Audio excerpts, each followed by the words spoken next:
Okay ಗುರುಜಿ, ಇನ್ನು ಮುಂದಿನ ರಾಶಿ ಬಗ್ಗೆ ನೋಡೋದಾದ್ರೆ ಅವರಿಗೆ 2026 ಯಾವ ರೀತಿ ಆಗಿದೆ, ಏನಾದರೂ ಪರಿಹಾರಗಳಿದ್ರೆ ಏನು ಪರಿಹಾರ ಇದೆ ಅಂತ ಗುರುಜಿ? ಕರ್ಕಾಟಕ ರಾಶಿ ನೋಡಿ, ಕರ್ಕಾಟಕ ರಾಶಿಯವರಿಗೆ ವ್ಯಯಸ್ಥಾನದಲ್ಲಿ, ನಾನು ಆಗಲೇ ಮೇಷರಾಶಿಯವರ ವಿಚಾರದಲ್ಲಿ ಮೇಷರಾಶಿಯವರಿಗೆ ಏನು ಚೆನ್ನಾಗಿಲ್ಲ ಈ ವರ್ಷ ಅಂತ ಹೇಳೋದಲ್ಲ, ಅದೇ ಥರ ಪ್ರಾಬ್ಲಮ್ 12ನೇ ಮನೆಯಲ್ಲಿ ಗುರು ವ್ಯಯಸ್ಥಾನದಲ್ಲಿ ಇದ್ದಾನೆ. ಯಾವಾಗ ವ್ಯಯಸ್ಥಾನದಲ್ಲಿ ಹೋಗ್ತಾನೋ ಗುರು, ಯಾವ ಸಮಸ್ಯೆನೇ ಇರಲ್ಲ. ಅಣ್ಣ ತಮ್ಮಂದ್ರು ಬಹಳ ಚೆನ್ನಾಗಿರ್ತಾರೆ, ಅಥವಾ ಅಕ್ಕ ಅಥವಾ ತಂಗಿ ಬಹಳ ಬಾಂಧವ್ಯತೆ ಇರ್ತಾರೆ. ಕೇಸ್ ಹಾಕ್ಬಿಡ್ತಾರೆ, ಏನು ಲಿಟಿಗೇಷನ್ ಮಾಡ್ಬಿಡ್ತಾರೆ, ಏನೋ ಪ್ರಾಪರ್ಟಿ ವಿಚಾರದಲ್ಲಿ. ಅವರು ದ್ವೇಷ ಕಟ್ಕೊಳ್ಳುವಂಥ ಪರಿಸ್ಥಿತಿ ಆಗುತ್ತೆ. ಖರ್ಚುಗಳು ಜಾಸ್ತಿ ಆಗುತ್ತೆ. ಭಾಳ ಜನ ಇದೇನಪ್ಪ ಇಷ್ಟು ವರ್ಷದ ಪ್ರಾರಂಭದಲ್ಲಿ ಹೀಗಾಗುತ್ತಾ ಅಂತ ಯೋಚನೆ ಮಾಡೋದು ಏನೂ ಅಗತ್ಯ ಇಲ್ಲ. ಅವ್ರಿಗೊಂದಷ್ಟು ಬದಲಾವಣೆಗಳು, ಒಂದಷ್ಟು ಗ್ರಹಗಳ ಬದಲಾವಣೆ ನಂತರ ಒಳ್ಳೇದಿದೆ, ಇಲ್ಲ ಅಂತ ಹೇಳಿಲ್ಲ. ಆದರೆ ವರ್ಷದ ಪ್ರಾರಂಭದ 2025 ನವೆಂಬರಿಂದನೇ ಅವ್ರಿಗೆ ಸಮಸ್ಯೆಗಳು ಸ್ಟಾರ್ಟ್ ಆಗುವಂಥದ್ದು ಇರುತ್ತೆ. ಯಾಕಂತ ಹೇಳಿದ್ರೆ ಆ ಸಂದರ್ಭದಲ್ಲಿ ಡಿಸೆಂಬರ್ 5ನೇ ತಾರೀಕಿಗೆ ಪರಮೋಚ್ಚ ಸ್ಥಾನ ಅಂದರೆ ಕರ್ಕಾಟಕ ರಾಶಿಯಲ್ಲಿ ಗುರು ಇತ್ತು. ಯಾವಾಗ 5ನೇ ಮನೆಯಿಂದ ನಾವು ಲೆಕ್ಕಾಚಾರದಲ್ಲಿ ನಾವು ನೋಡಕ್ ಹೋದ್ರೆ 5ನೇ ತಾರೀಕಿನಿಂದ ಬದಲಾವಣೆ ಆಯಿತು ಗುರು, ಅವ್ರಿಗೆ 6 ತಿಂಗಳು ಚೆನ್ನಾಗಿರಲ್ಲ. ಖರ್ಚುಗಳು ಜಾಸ್ತಿ, ವಿಪರೀತವಾದಂಥದ್ದು, ದಾರಿಯಲ್ಲಿ ಹೋಗೋ ಸಮಸ್ಯೆ ಮೈ ಮೇಲೆ ಹೇಳ್ಕೊಳ್ಳುವಂಥ ಪರಿಸ್ಥಿತಿ ಆಗುತ್ತೆ. ನಿಂದನೆಗಳಿಗೆ ಒಳಗಾಗ್ತಾರೆ. ಮಾಡಿಲ್ಲ ಅಂದ್ರೇನು ನೀನು ಮಾಡಿದೀಯ, ಸಮಸ್ಯೆ ಮಾಡಿದೀಯ ಅಂತ ಹೇಳಿ ಕಿರಿಕಿರಿ ಅನುಭವಿಸುವಂಥದ್ದು. ವೈವಾಹಿಕ ಜೀವನದಲ್ಲಿ ಒಂದಷ್ಟು ಡಿಸ್ಟರ್ಬೆನ್ಸ್ ಜಾಸ್ತಿ ಆಗುವಂಥದ್ದು.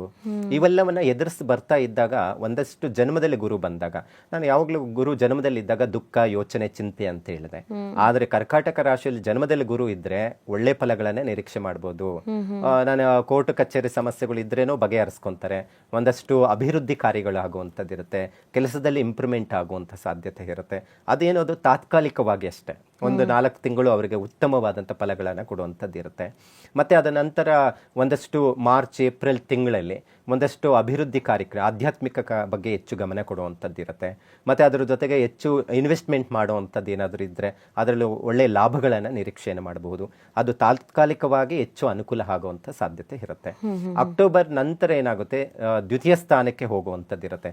ದ್ವಿತೀಯ ಸ್ಥಾನಕ್ಕೆ ಹೋದಾಗ ಒಂದಷ್ಟು ಪಿತ್ರಾರ್ಜಿತ ಆಸ್ತಿ ವಿವಾದಗಳು ನಿವಾರಣೆ ಆಗುತ್ತೆ. ಒಂದಷ್ಟು ದುಡ್ಡು ಬರಬೇಕಾಗಿರೋದು ಬಂದು ಕೈ ಸೇರುವಂಥದ್ದು ಇರುತ್ತೆ. ಆದರೆ ಕೆಲಸದ ವಿಚಾರದಲ್ಲಿ ಒಂದಷ್ಟು ಡಿಸ್ಟರ್ಬೆನ್ಸು ಅದಿದ್ದೇ ಇರುತ್ತೆ. ವರ್ಷ ಪೂರ್ತಿನೂ ಕೆಲಸದ ಒತ್ತಡಗಳು ಜಾಸ್ತಿ ಆಗುತ್ತೆ. ಮತ್ತೆ ಕೆಲಸದಲ್ಲಿ ಕಿರಿಕಿರಿ ಇದ್ದೇ ಇರುತ್ತೆ ಕರ್ಕಾಟಕ ರಾಶಿಯವರಿಗೆ. ಒಟ್ಟಾರೆ ಕರ್ಕಾಟಕ ರಾಶಿಯವರು ಒಂದಷ್ಟು 6 ತಿಂಗಳ ಕಾಲ ಬಹಳ ಜಾಗೃತೆ ವಹಿಸೋದು ಬಹಳ ಒಳ್ಳೆಯದು. 6 ತಿಂಗಳ ಕಾಲನು ಯಾವುದೇ ಹೊಸ ಬಿಸ್ನೆಸ್ ಮಾಡಬಾರ್ದು. ವಿವಾಹ ಶುಭ ಕಾರ್ಯಗಳಿಗೂ ಪ್ರಯತ್ನ ಮಾಡಿದಷ್ಟು ಫಲಗಳು ಕೊಡೋದಿಲ್ಲ, ವಿಳಂಬ ಮಾಡುವಂಥದ್ದು ಇರುತ್ತೆ. ಜೂನ್ ನಂತರ ಡಿಸೆಂಬರ್ ಒಳಗಡೆ ಒಂದಷ್ಟು ಒಳ್ಳೆ ಕಾರ್ಯಗಳು, ಒಂದು ಶುಭ ಕಾರ್ಯಗಳಾಗುವಂಥದ್ದು, ಆಧ್ಯಾತ್ಮಿಕವಾಗಿ ಒಂದಷ್ಟು ಪೂಜೆ ಪುನಸ್ಕಾರಗಳಿಗೆ ಹೆಚ್ಚು ಒಲವು ಕೊಡುವಂಥದ್ದು, ಅಥವಾ ಏನಾದರೂ ವಿದೇಶಕ್ಕೆ ಸಂಬಂಧಪಟ್ಟಂಥದ್ರಲ್ಲಿ ಹೆಚ್ಚು ಒಂದು ಅಭಿವೃದ್ಧಿ ಆಗುವಂಥದ್ದು ಇರುತ್ತೆ.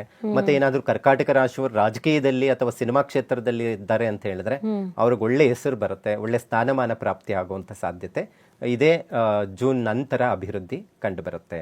ಓಕೆ, ಅಂದ್ರೆ ಇವರಿಗೆ ಮೊದಲ 6 ತಿಂಗಳು ಅಂದ್ರೆ ಅರ್ಧ 2026 ಅರ್ಧ ವರ್ಷದವರೆಗೂ ಸ್ವಲ್ಪ ಸಮಸ್ಯೆಗಳಿದೆ. ಆ ನಂತರ ಒಳ್ಳೆ ಫಲಗಳನ್ನ ನಿರೀಕ್ಷೆಯನ್ನು ಮಾಡಬಹುದಾಗಿದೆ.